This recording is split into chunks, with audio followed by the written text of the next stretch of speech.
Are you looking for more out of your life? Do you need ideas on how to start new businesses and how to move forward in your own personal life? Well, guess what? You have come to the right radio show. At You Can Overcome Anything podcast show, you will learn and hear from many people from all walks of life who are sharing their challenges, their stories, the habits, and the mind shifts they had to overcome to become who they are today. On top, you will get a chance to connect and see how you can overcome anything by networking and learning about your next move through this radio show. I present to you our great speakers at You Can Overcome Anything podcast show with your host, Cesar Espino.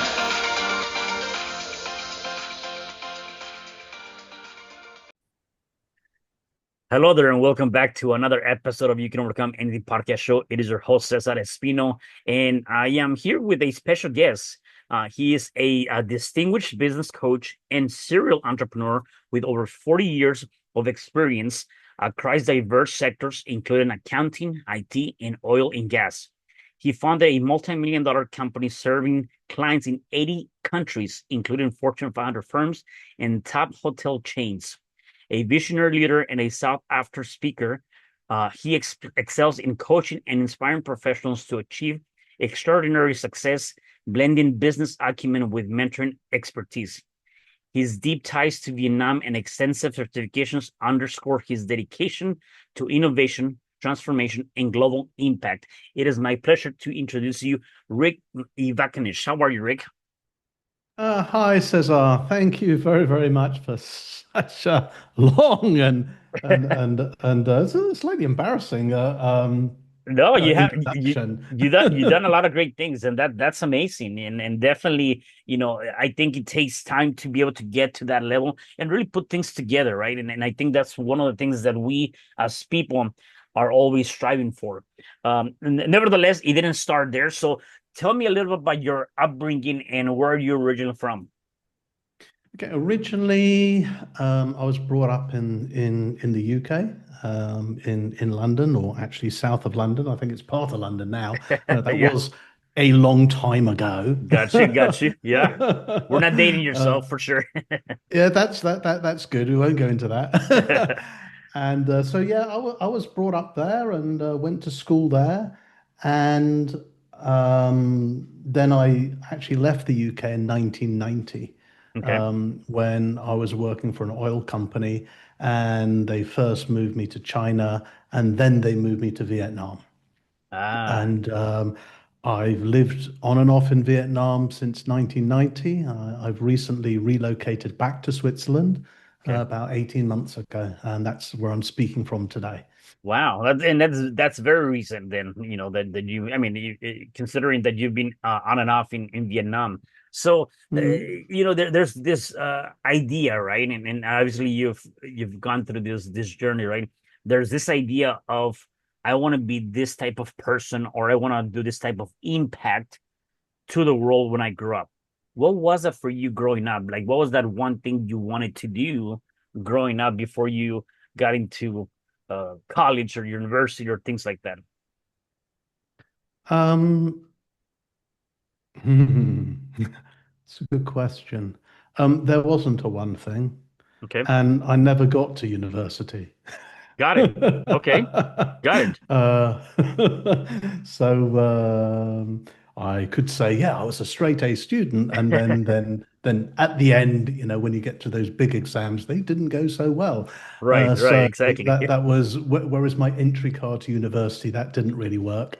Okay. So I actually did take a job in a local supermarket chain in the UK as a management trainee. So I Ah, started stacking shelves. That got you. was at a long time ago when I was only aged 18. Yeah, And I did that. I think I was maybe not even 6 months into that. I realized I wasn't thinking, as yeah, in I'm I'm a numbers person. I like all those numerical subjects. And work in a supermarket, dealing with people, stacking shelves, being this management trainee, which means like Hmm. I'm the cheap person that Right. did whatever they told me to do at the Right. bottom of the pile. I thought this is not for me. I Yeah. can't see myself running a store for my life or whatever.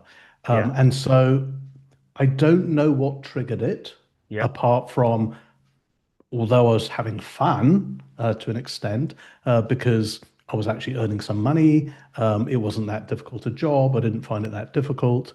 It was very close to home, close to where I went to school, close to where I grew up. So, like, what's the problem?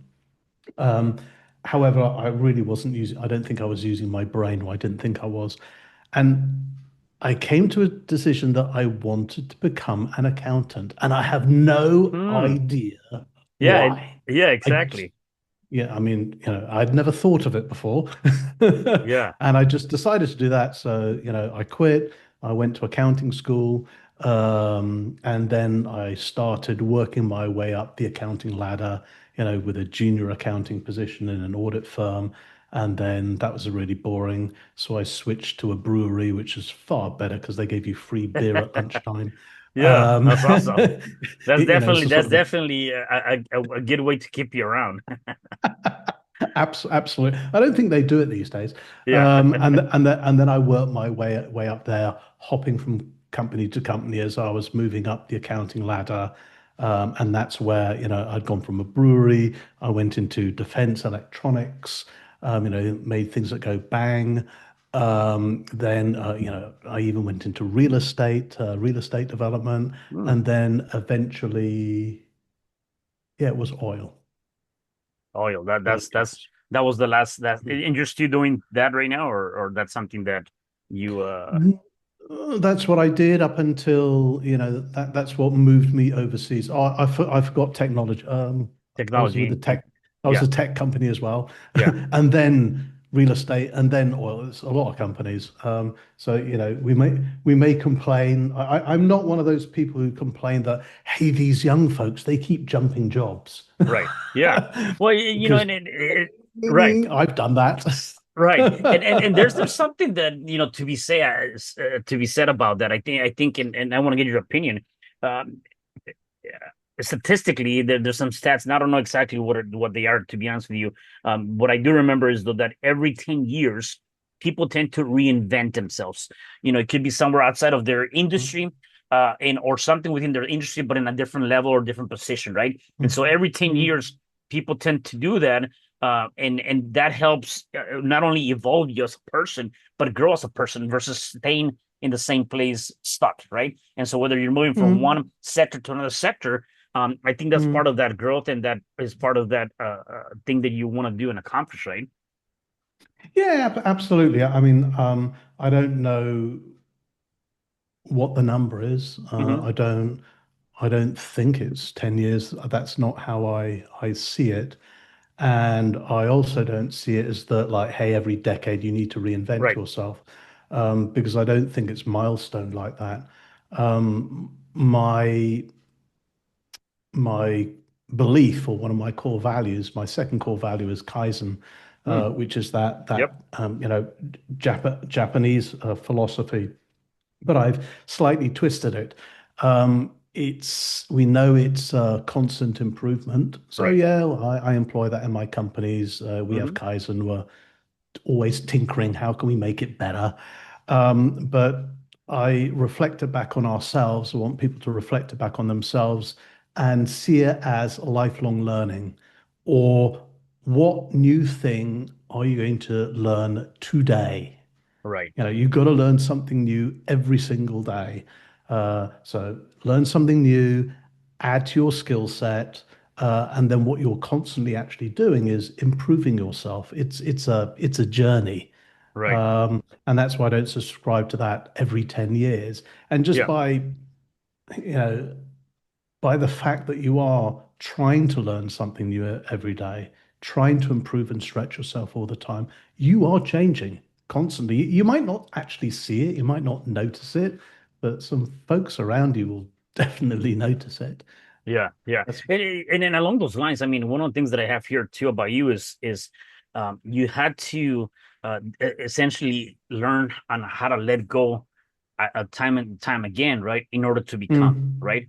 So tell me a little bit mm, about that. I mean, because obviously you've moved around, you've been in different sectors, which is nothing negative about that. mm, But the mm, important thing is that again, letting go time and time again in order to become, I think that's huge in different aspects. mm. So tell me a bit about that. Yeah, that becoming is very, very important. That is, the becoming is that's really linked to transformation, isn't it? It's another way of Mm, looking at that. Um, and that job hopping is really from where I came from. I didn't get into university, so I got this massive chip on my shoulder. yeah, yeah, I'm not good enough. I didn't get in. And mm, you go into these firms, and the more blue chip and the bigger they are, like, well, everybody's got a degree or two or three or even four. right, They're yeah, super smart, super good. Like, who am I? I got yeah, nothing. And so, yeah, I have to be a little bit scrappier yeah, and have to make some strategic moves. And I was doing that to gain the experience I wanted to at a speed that I wanted. Okay. mm, Because I was always going to be overlooked with the folks with the yeah, gold-plated education from, some great Ivy League schools or wherever they came from. So yeah, I was always trailing. So I thought I'll hop around. I'll get experience in different industries and gain experience that way. So there wasn't any letting go mm, in that respect. The letting go really happened when I decided to leave corporate mm, and go solo. And that mm, was more of an accident rather than a plan. okay, So when I was in Vietnam, I'd been there for some years working for an oil company, having a whale of a time, having a good time. And then I was told, okay, you've been here long enough, time for you to go back to London, back to head office. mm, And I thought, that's not good. I've yeah, been away for nearly 4 years. My boss has literally changed in London every year, and that's only on paper. I didn't even know who they were, right, because you're loaned over there. And I thought, if I get shipped back to London, there's no job there for me. I'm going to lose my job because there is no job. yeah, Um, but then I accidentally found out that I could put my hand up and take voluntary redundancy. mm, So I put my hand up, took voluntary redundancy, and I retired back in 1994. yeah, And within about a day, I was bored. yeah, I forgot to mention I'm a workaholic, or I yeah, was a yeah, workaholic. right, That's another story. yeah, And what I had been doing when I was in Vietnam is my friends, the other finance managers and CFOs of other international oil companies would ask me, I was the finance manager of an international oil company, Rick, how are you doing your accounting? mm, What accounting software are you using? And I've always been a systems accountant. I got into compute. Well, when I left school in 1980, the year the PC came out. got it, So we had no computers at school. mm, And in the first job I went, they had no computers either.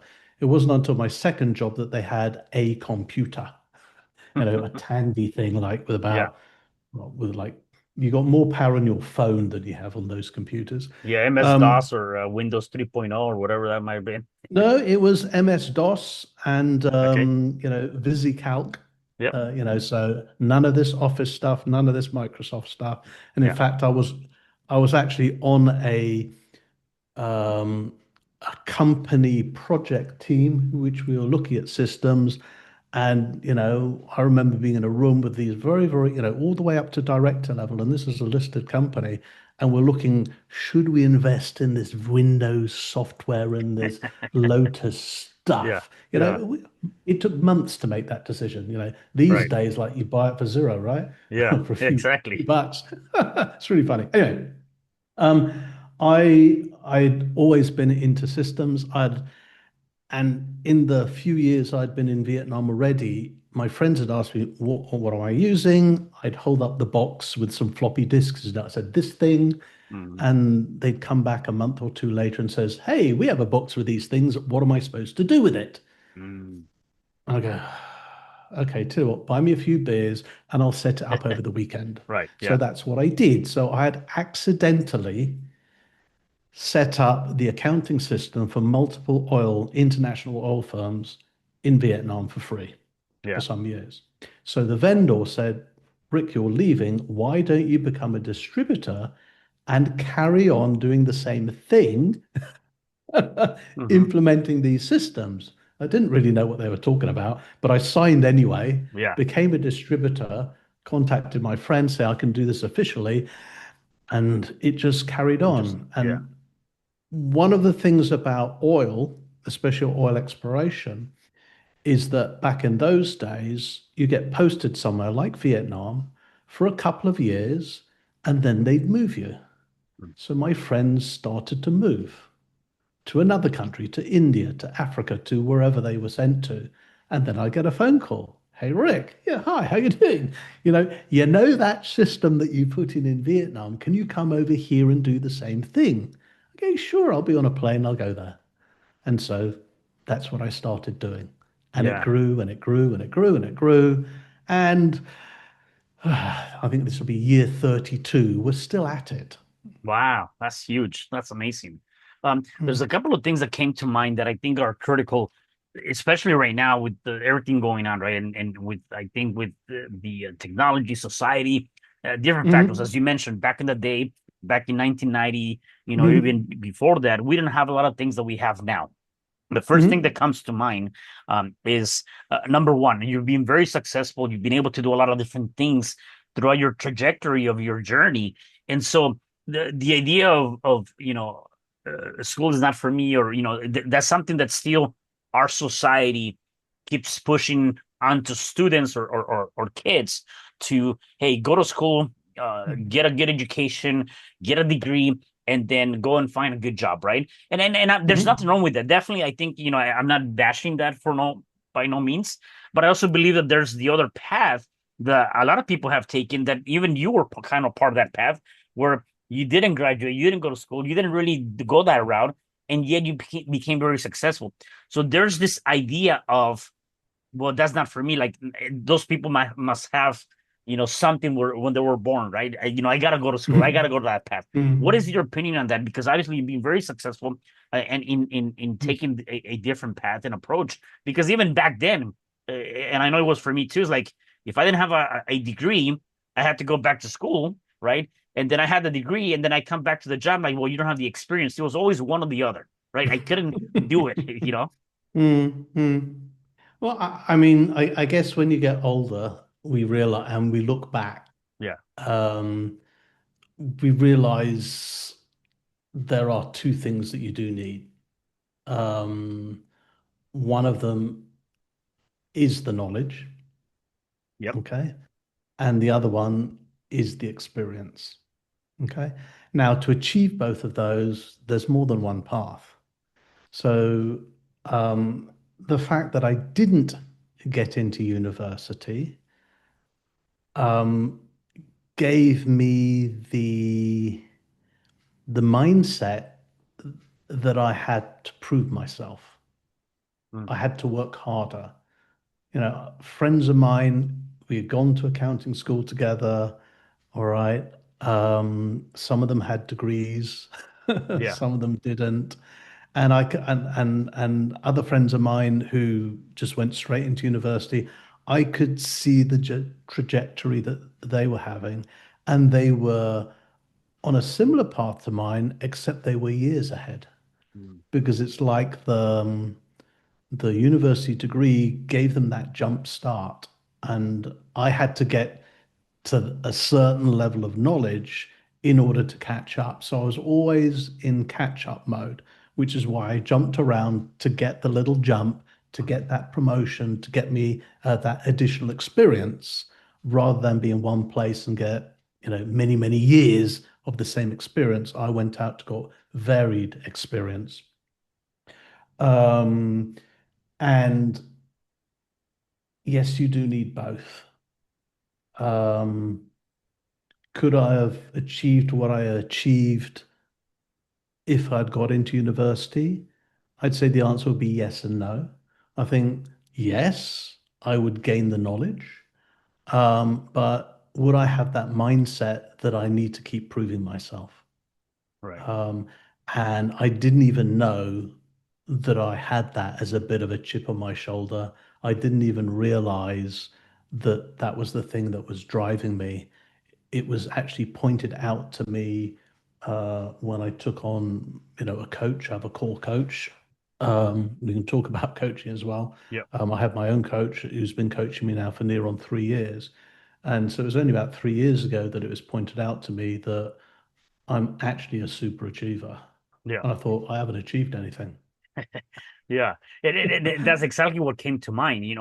Again, you've done a lot of things based on, looking back at your trajectory, and I think that's it. That's exactly what really is happening too. Is that unfortunately, a lot of people might go that path where they don't go to school and they want to stick to something, but they don't follow through. They don't achieve as much as they don't do Mm, and go above and beyond, which I think that's mm, part of the reason why a lot of people say, you know what, let me just go to school, or go that path because they feel that outside of that path, they're not going to be able to achieve that because they're not, going after like the way you did. Right? There's mm. certain things to be said, I think, to that. Yeah, you really do need that drive. That's a mindset, and Right. anybody can have it. Yeah. Anybody can have it. Now, I could turn around another way and say, all right, what if you had that drive in you and you got the degree? Mm. Hmm. You could go even further because at the end of the day, um, what that you mentioned before, we're told, hey, go to school, go to a good school, get that degree, go and get a good job, and that's it. Yeah. I think those days haven't gone, Yeah. but there's so many other ways of doing it. And when it comes to the knowledge acquisition bit, is it doesn't matter if you went to university or not. Doesn't matter if you got one, two, or more degrees. The What you really need to learn when you go to university, I think, or even high school, the most important thing that needs to be taught to you is how to learn. That's it. Yeah. Because whatever you are being taught, the stuff that I was taught at school, a lot of it is pretty damn irrelevant these days.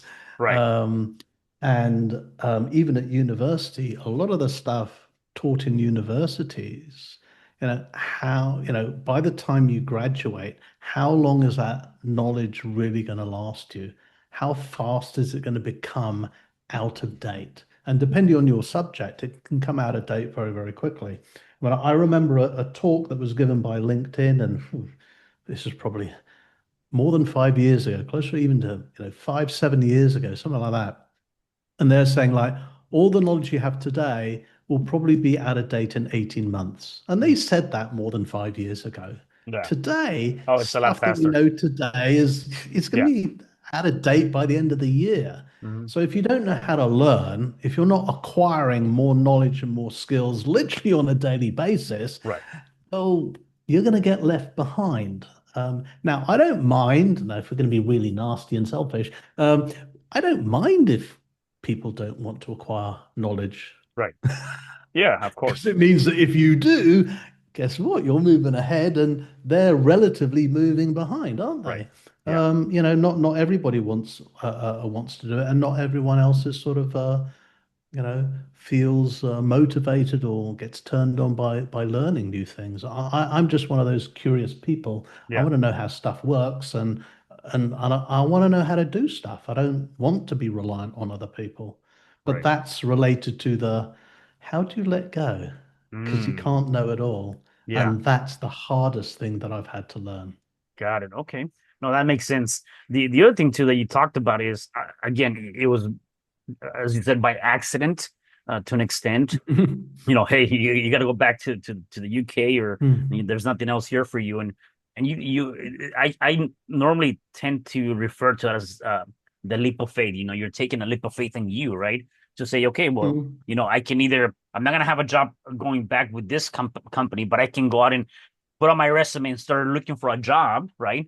And mm, or I'm just gonna take this leap of faith, and maybe there might be a path here, which is kind of what you did, mm. right? And so Yeah. my question to you to that is, doing that is not an easy thing to do. It definitely it takes a specific person to say, I'm ready to take this path, right? And just kind of throwing my faith in this. Um, Tell me a little bit about maybe some of the challenges or struggles that maybe you encounter with that, or maybe you didn't, right? But tell me about that transition period. I know you were helping your friends, and now it became a job, for you, the pay job at that point. But tell me about that challenge and struggle, because I do believe that there's a lot of people that even now, and even after coming after COVID, a lot of people lost their jobs, and they're like, now I got to figure Mm. out what to do, and is this the right move, or what did I do, right? And I think there's a very good lesson with that. I think it's linked to the belief in yourself. Mm, Okay. Um, back then it was at 94. I was still young. yeah. I'm in my early 30s. I'm very, very young. All right. I got paid off well. I've been earning well. I've achieved a lot. I'm already sort of CFO level. And I'm that young. So when I took the money and left, I didn't have to work. Okay. I was just helping people and doing stuff for fun. I just found that a little bit boring. Yeah. And I know I'm an accountant. I'm a professional accountant. I know what to do, and I happen to know computing, which I realized that a lot of people didn't actually understand. They Mm, didn't actually understand it. Okay, I did a little bit more than just implement accounting systems. Back in those days, I could configure the entire network myself as mm, well. yeah. Again, it's just how does it work? Like Right. connect this thing to that thing. How does this software? It's just something that interests me, and I just did. Right. Um, Maybe it helped being in Vietnam because no one else knew how to do it, and there was no help Yeah. forthcoming from head office to do it. So I just worked it out myself and just did it. Um, and so doing it for other people and then starting getting paid for this, I realized, oh, I actually get paid very well for this. I was just having fun. Mm, I was actually just enjoying it. So was there a plan? Hey, let's create a mega company and do whatever. No, it's just I just enjoy doing yeah. this. It's not that difficult. Now, what became difficult was it's one thing doing it for free. It's another thing doing it for a fee, Mm, okay? Because your quality of care has got to go right. up, and Right. just because they're a friend, it doesn't mean they can't tear your head off for Yeah. screwing up, right? Yeah. Um, so that changed, and the other thing I realized is, well, I'm an accountant, okay, and I know accounting, and I know a bit of tech. Hmm. What do I know about anything else? Nothing. What Yeah. do I know about sales? What's that? Marketing? Huh? Right. HR? Oh, Yeah. hate them people. I'm a Right. numbers Yeah. person. I don't Right. even Right. like people type of thing. Yeah. And so I had to learn all of the non-accounting things, all the Mm, non-technology things that I've never had to worry about because yeah. other people did that in the large companies I used to work for. That was hard. That was hard. Yeah. Um, and as the company got bigger, hiring people, you know, Mm, I never had to hire so many. Is one thing just hiring people because I'm in an account, I'm head of yeah. an accounting team. That's easy to hire Right. those Yeah. people. Of course. But how do I hire a salesperson? How do I hire a marketing person? All these other disciplines when I can't actually do them myself. Yeah. Okay. And then it goes back to that mindset of mine. Well, I need to be able to do it myself Mm, before I can ask someone else to do it. So I learned. yeah. Yeah. And I let me become ask you this: do you think that that's I'm very similar to you, like in terms of that. Like I need to know how to do it myself in order for me to expect for somebody else to do it. But Hmm? honesty, when you look at it from a different point of view, is that something that you think you need to do? Like, is that necessary? Is it necessary for you to understand it and know it before you can hire somebody in that particular job? No. Yeah. I realized Yeah. no. Right. Okay. Yeah. And especially in today's day and age, I Right. mean, with generative AI and internet. Like, don't forget, I'm doing this before the internet came out. Yeah. You know, you can't just go and Google like, how do I do this? Right. It's Right. like, where's the library? You know, Yeah. I got to Yeah. find a Exactly. book.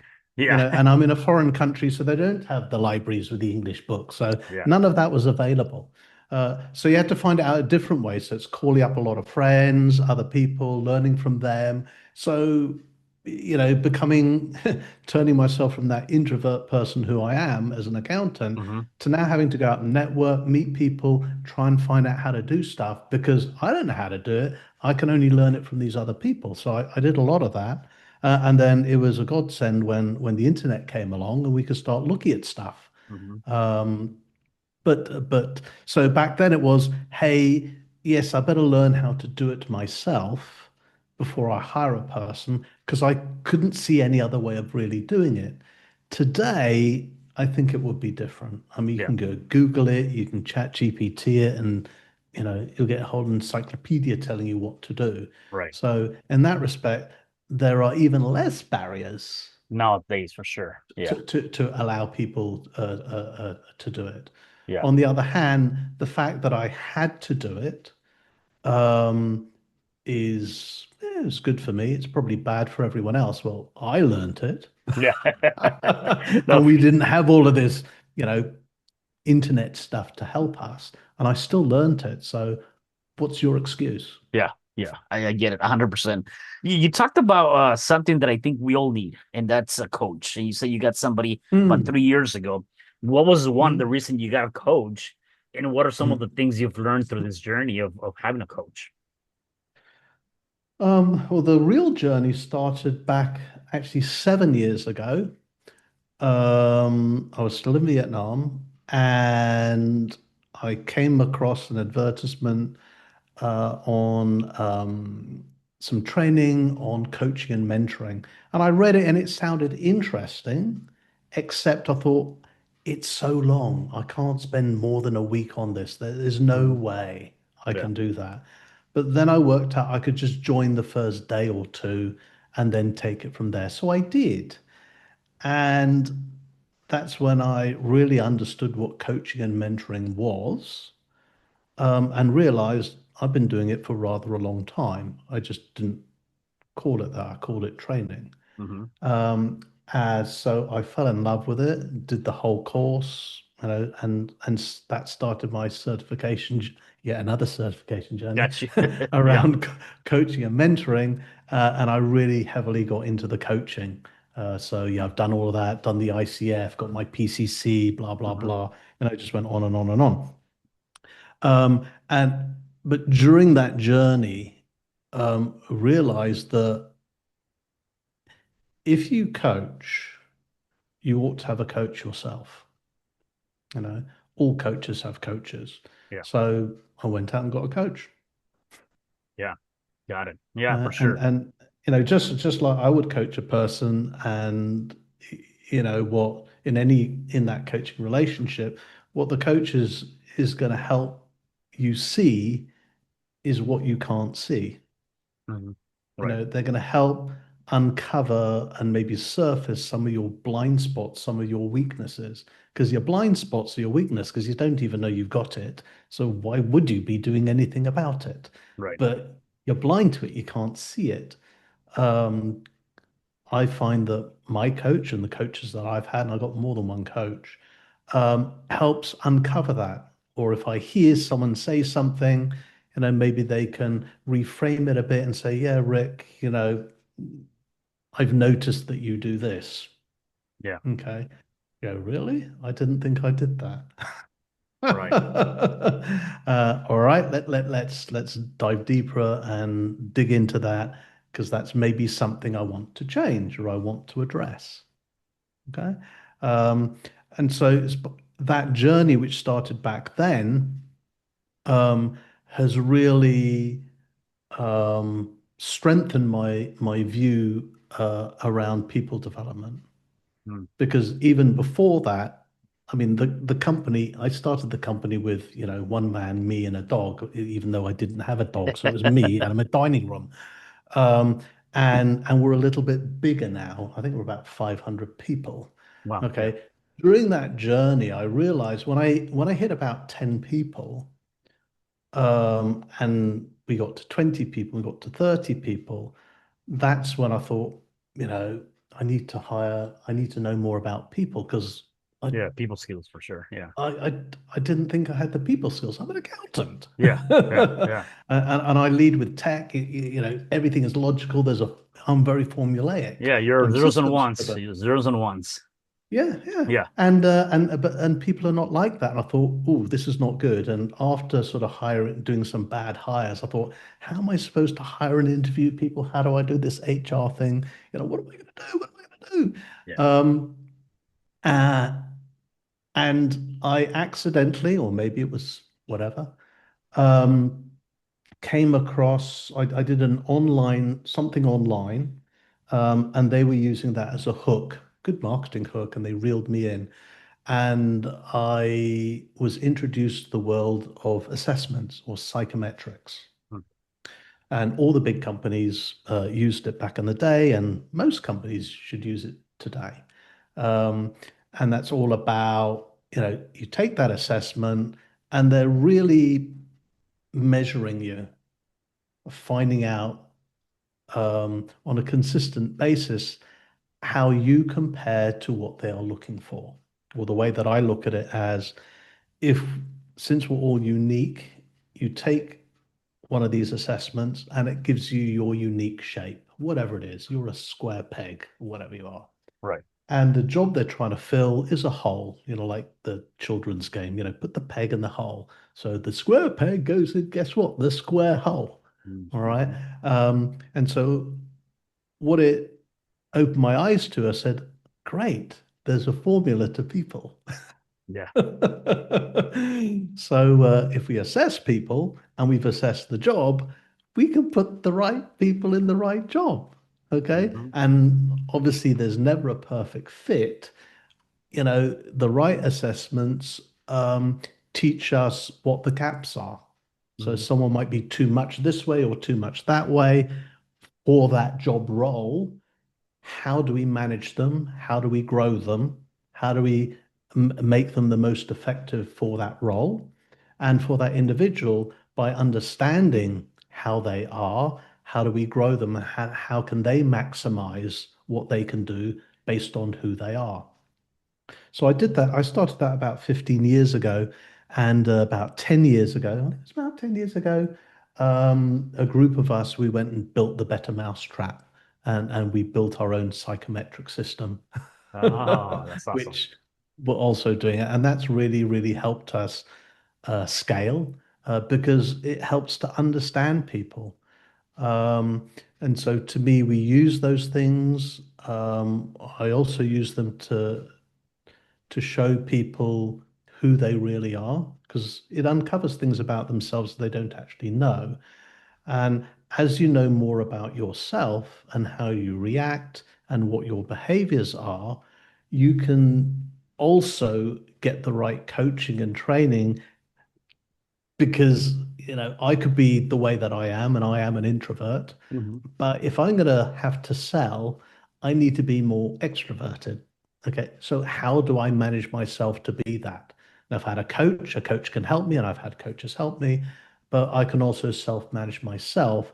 There's certain things that I need to do to push myself to be more like that, to be more like that salesman that I ought to be, type of thing.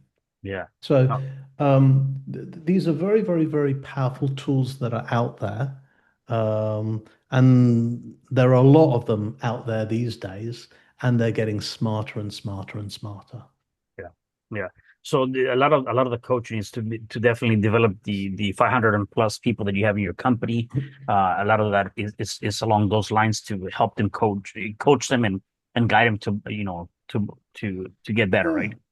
Yeah, Gotcha. I believe what's very, very important, and you see it. I mean, there's a lot of writing, there's a lot of research about this. You know, people want to progress. Right. They want to grow. And okay, in the type of company that we run, because we are a knowledge-based company, we have an offshore development center, we have software engineers, we have all sorts of things. Um, the the knowledge can't be static. Yeah. We need to grow the knowledge. We have to grow the skill sets all the time. A lot of them hard skills. Hey, how to use this bit of software, how to do the generative AI stuff, how to code for all that machine learning or whatever. Okay, that's very, very sort of hard knowledge. But we also teach the soft knowledge as well. Again, the more behavioral things, how to communicate more clearly, how to be more actively listen, how to reflect, do all sorts of things like that. So we're really trying to help build the more rounded individual. And I think people like that. Yeah. For sure. Because it's not about, hey, you need to know this so you can be more productive and perform more and make more money for us. No, to me, that's a symptom. It's a side effect of actually growing the person. You grow the person, they're happy, they're learning, they don't want to leave. They're really engaged in their job, and because they've gained all those skills, well, guess what? They're doing their job better, Yeah. Yeah. No, and, and 100%. and and they can keep on moving up.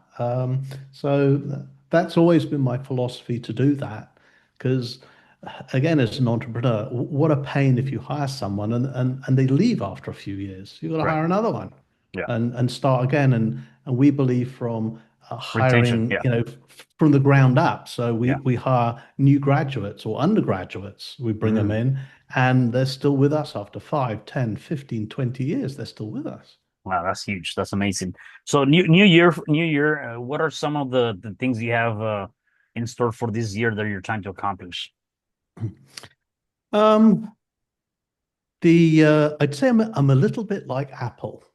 Okay. Or rather, there's a great article I just read this week that they're looking for the successor of Tim Cook. Okay, Uh-huh. so Apple, they've just done what, $4 trillion, their valuation or Yeah. whatever. Tim Cook's had like 3.5 trillion to that Yeah. valuation. He's, arguably one of the most successful CEOs there is. He's got lots of years in him, and yet they're already looking to how are we Yeah. going to replace him. So they're starting very early when they don't need to. There's no Right. crisis, there's no nothing. Right. Let's start doing it now. So I've relocated back to Europe, back here, and I only pop out to Vietnam now once a quarter. I'm getting old. Yes, I'm a baby boomer. I'm supposed to be pensioned up or something, but that's not going to happen very soon. Um, but I am more interested in certain things than other things. So I over the last few years and continuing into the future, it's handing over the reins, Gotcha.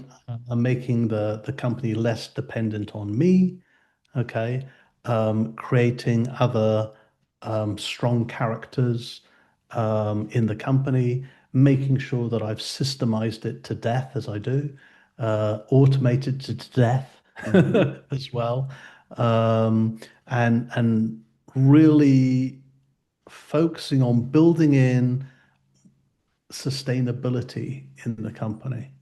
I love it. And by sustainability, it's really about, so there's always lead gen. You're always creating the leads. The revenue's always coming in. I'm not looking for growth. Mm. I'm not one of those growth freaks. Oh, we're going to grow by 5, 10, Yeah. whatever it is, then 30, 40% a year. That's unsustainable. Yeah. All right. I more embrace the Japanese concept of shinais. Okay. Okay, in Japan, there are about 30,000 companies that they call shinais companies. And these are companies that are all more than 100 years old. Wow. Okay.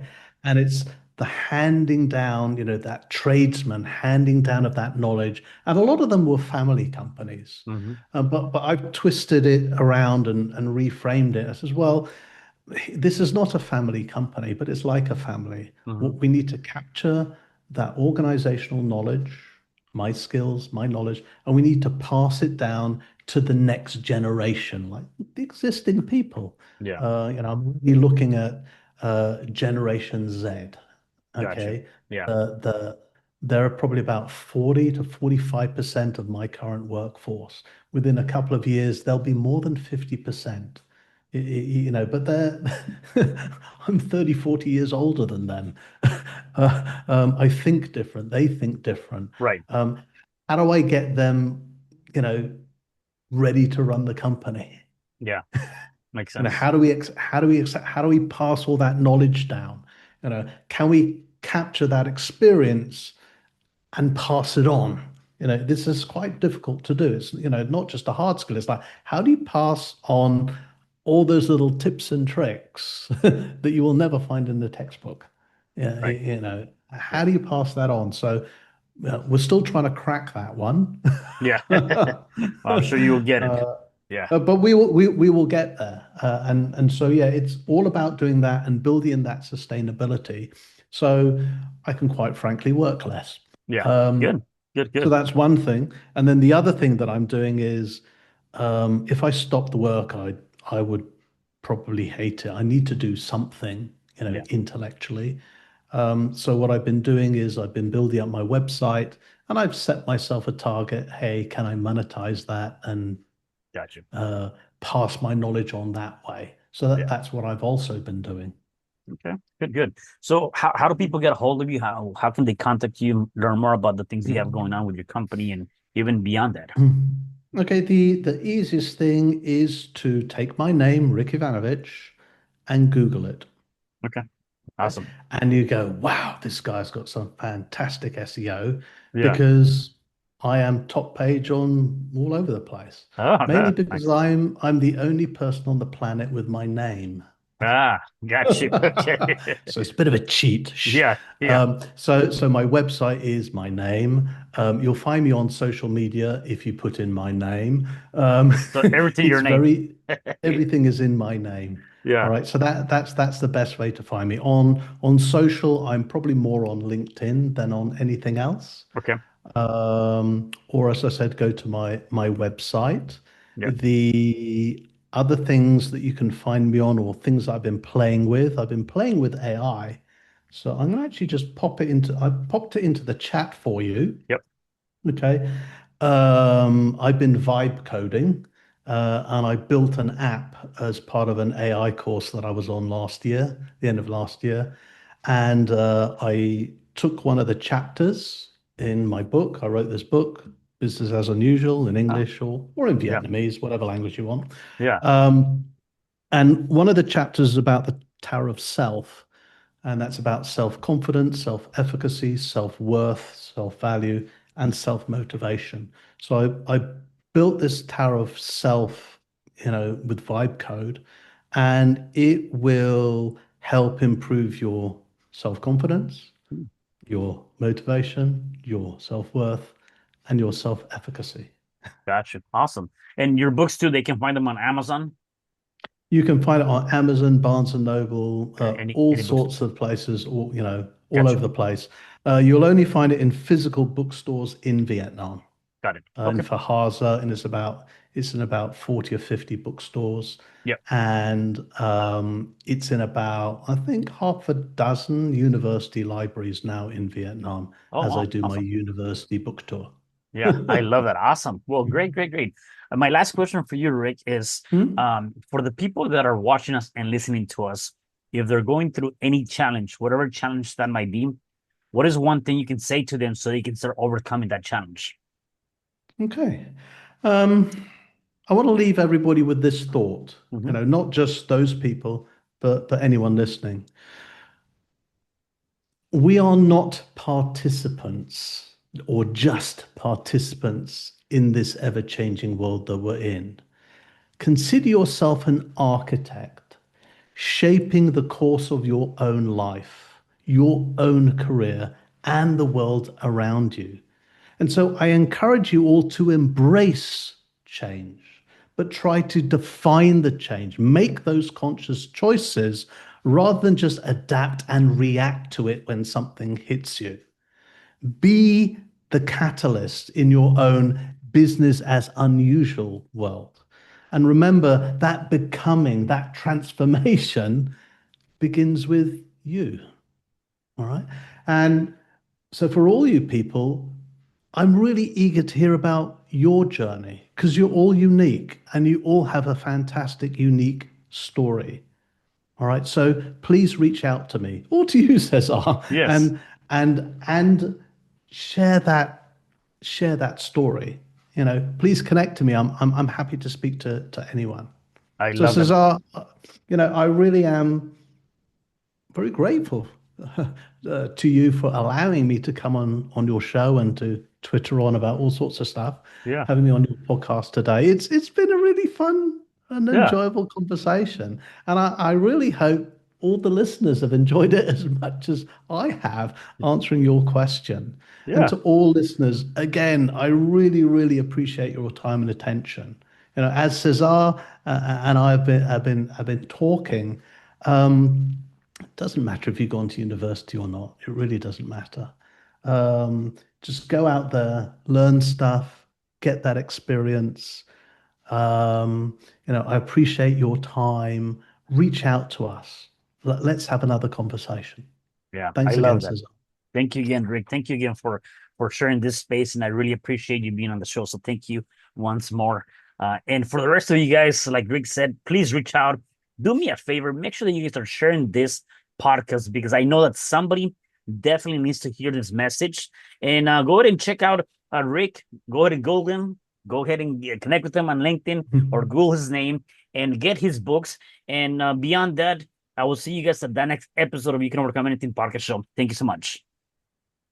Hi, I'm Cesar Espino, real estate investor, business coach, and consultant, and author of the book, You Can Overcome Anything, Even When the World Says No. My number is 424-501-6046. In my book, I talk about making the necessary changes to shift your mind for prosperity and certainty. Pick up your copy at Amazon. I also love helping families with their real estate and can purchase your house fast and all cash. Follow me on Instagram, Facebook, and LinkedIn. My number is 424-501-6046.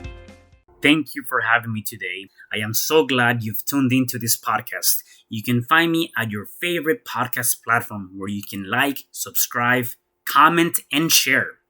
And to learn more about myself, my services, you can find me at www.cesarrespino.com, or you can also find me at your social media. Thanks for joining me, and I am looking forward to having you at the next episode. And know you truly can overcome anything.